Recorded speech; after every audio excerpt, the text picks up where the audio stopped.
Welcome to Whisperwood Stories. Today we're going to read 3 stories from r/LetsNotMeet.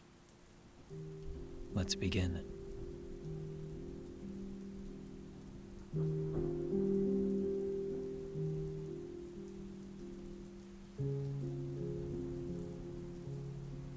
Our first story is from OK Reality. The Man in the Cemetery. My name is Mia, and I'm 19 years old.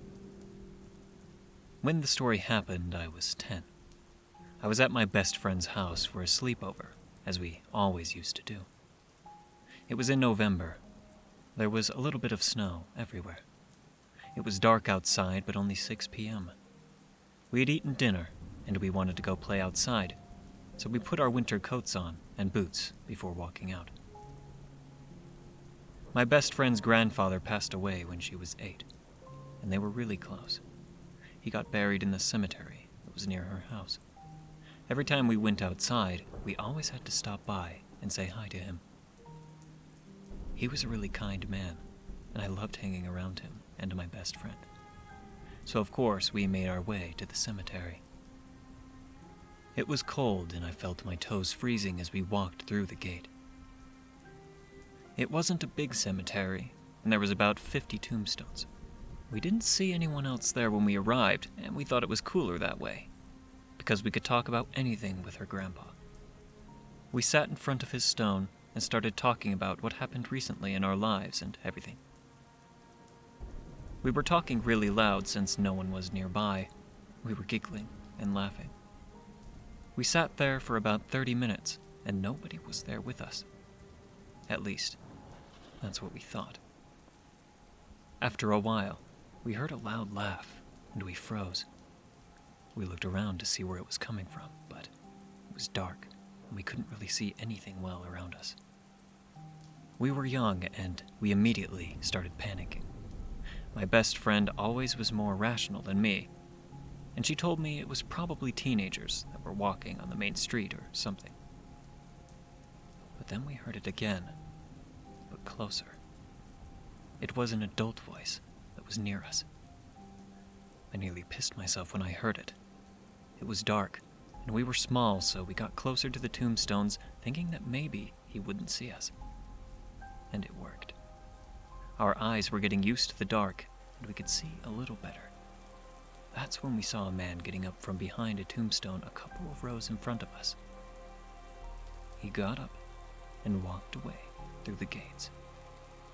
We quickly got up and ran to her house, passing by the field that passed behind the main street houses and the cemetery. Her parents were surprised that we were already home. We didn't tell them because we were too scared and just went to her room. We still talk about it sometimes, and it was the scariest experience I ever survived.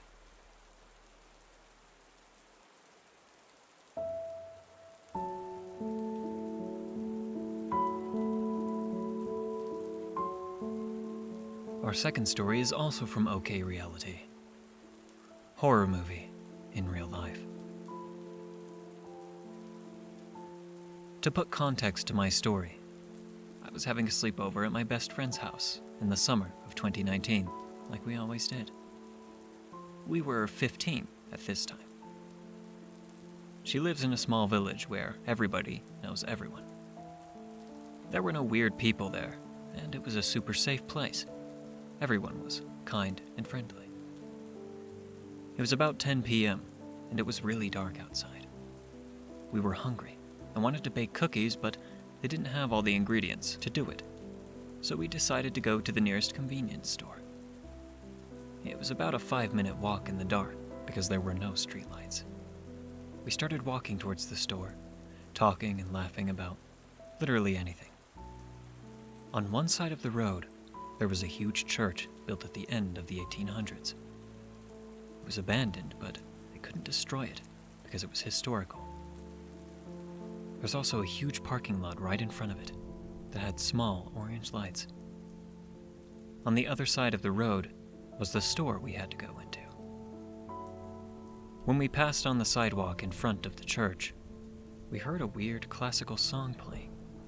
It was like a whisper. We turned our eyes to the parking lot, and there he was. I have goosebumps just thinking about it. There were no cars on the road, nobody was outside. It was dark and cold. We saw a man really tall and disgusting. His clothes were ripped, and he looked like he hadn't showered in months. He was dancing in the church parking lot, doing ballet figures to a classical song at 10 p.m. on a random summer night. When we saw him, we immediately changed sidewalks to be far from him. Our hearts were racing as we entered the store. We got our things and went to the cashier. She made us pay, and we were panicked, so we told her about the man dancing in the parking lot. She was confused and went to the window to look, but there was no one. We were even more scared when we got outside. Neither of us had cell phones, so we couldn't call her dad to pick us up. We took a deep breath and decided to pass by the neighborhood that was behind the convenience store instead of the main road in front, so our chances of seeing the man again would be lower. We started walking in the dark, on the small road with our bags. We were always looking around us. Once we reached the main street, we almost had heart attacks. The man was there, dancing on the sidewalk right in front of her house. We were panicking, and I started crying quietly as we walked back into the neighborhood. My friend told me that she knew some people at our school were living nearby, and that we should go to their house instead. So we did. He didn't believe us at first and didn't want to walk us to her house. It was almost 11, and he looked tired. But I think he changed his mind because he saw us crying. So he put on his shoes, and we started making our way back to the main street. We told him what happened as we reached the sidewalk. But there was nobody. The man was nowhere to be found. He walked us to her front door, and we thanked him before entering the house and locking the door. We told her parents everything, and they just laughed at us, saying how we were being overdramatic, that it was one of the safest villages and that we probably saw the wrong thing. We're both 19 now, and we stopped going out when it's dark. We talk about it sometimes, and neither of us can explain who he was and what he was doing there.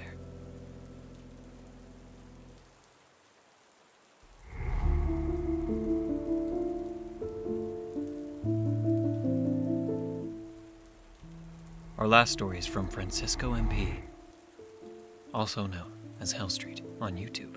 Check them out below.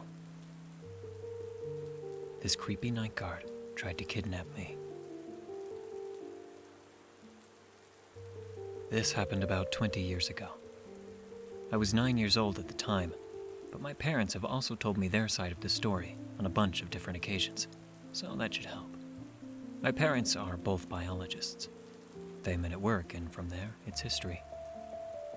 The place where they worked at the time was a government building dedicated to biology research used in government projects turned towards the public, meaning they were the ones studying the environment and making environmental protection laws around their studies.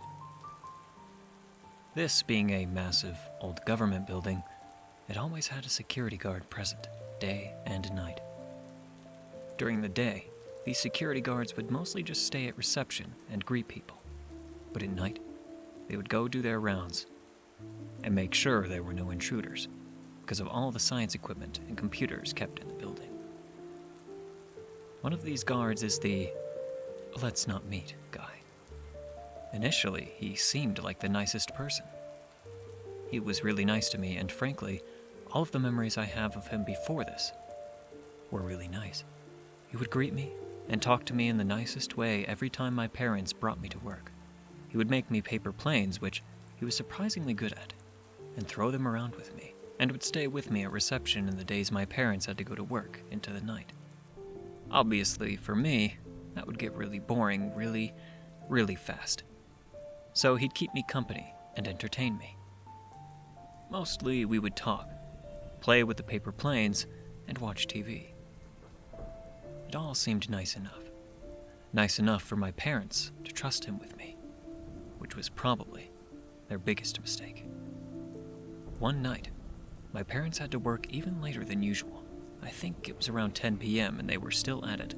So this guy, who was on the night shift, decided to take me around the building with him to do his rounds. We started on the top floor, checking all of the rooms and the exterior part of the roof. Every room was so dark that I'd always stay a little behind and wait for him to turn on the lights. Then we stepped down to the second floor, where my parents' office and labs were.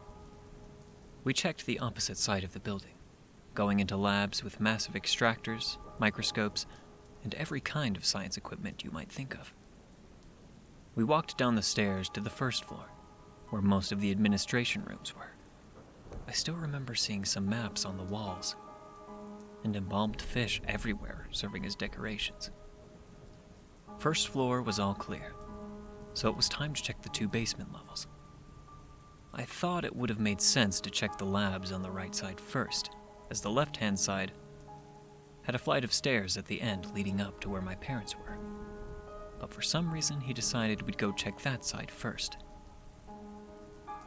We checked all the labs, but I noticed his pace was accelerating, and he was starting to look around and sound happier, excited even. Once again, we checked all of the labs, all of the corners from one end to the other, turning the lights on ahead of us and turning them off behind us when we left. When we got to the last area, he turned all the lights on and we went inside. There were 3 separate offices on each side of the lab. And on the first one, he hurried towards the printer, opened it up, took out 2 pieces of paper, and made 2 quick paper airplanes. That's when everything changed. He picked up one of the planes, went outside of the office, and threw it towards the end of the room. Then he told me the one he just threw was mine, and that we could throw them around in here. I ran to the other side of the room to pick my plane up, excited to play with it.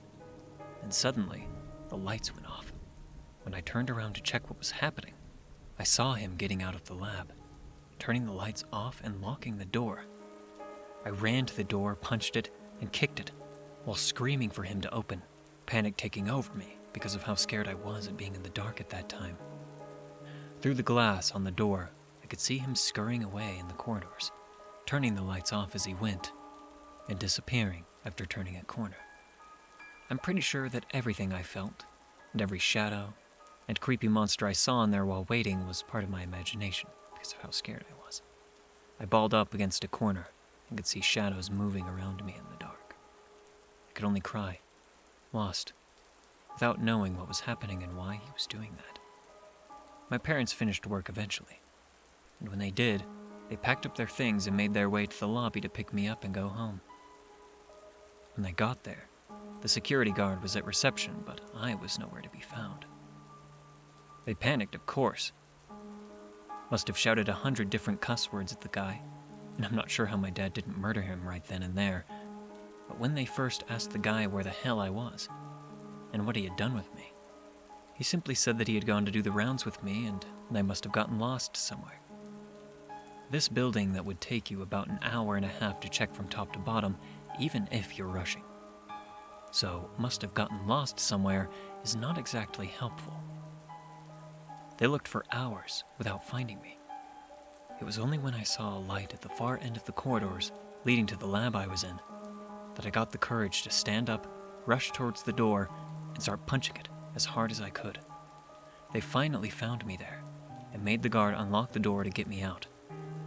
I don't really remember sleeping that night. If I did, it must have been out of exhaustion, but I know I made my mom stay in the bedroom with me the entire night.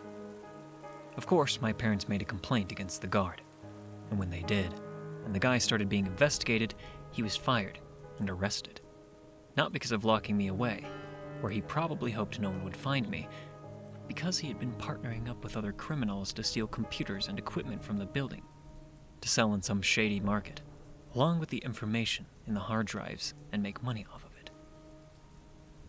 By then, he had stolen a lot of old computers without anyone realizing. And who knows what his plans were for me that night.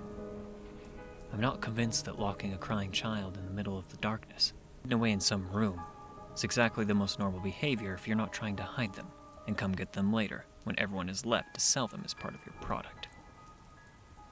Luckily, he never had the chance to do that, and I really hope he never got to do it to any other kid.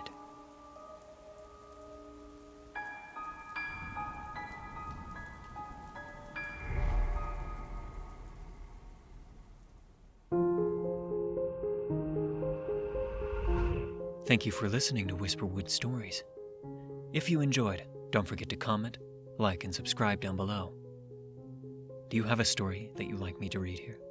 Consider commenting or sending it to whisperwoodsubmissions@gmail.com. The stories in this video were read with the author's permissions. Thank you again for listening, and be sure to check out the original Reddit posts and look below where you can hear more. Want to support me? Check the link below where you can leave a tip if you wish, and remember, don't let the shadows get too close.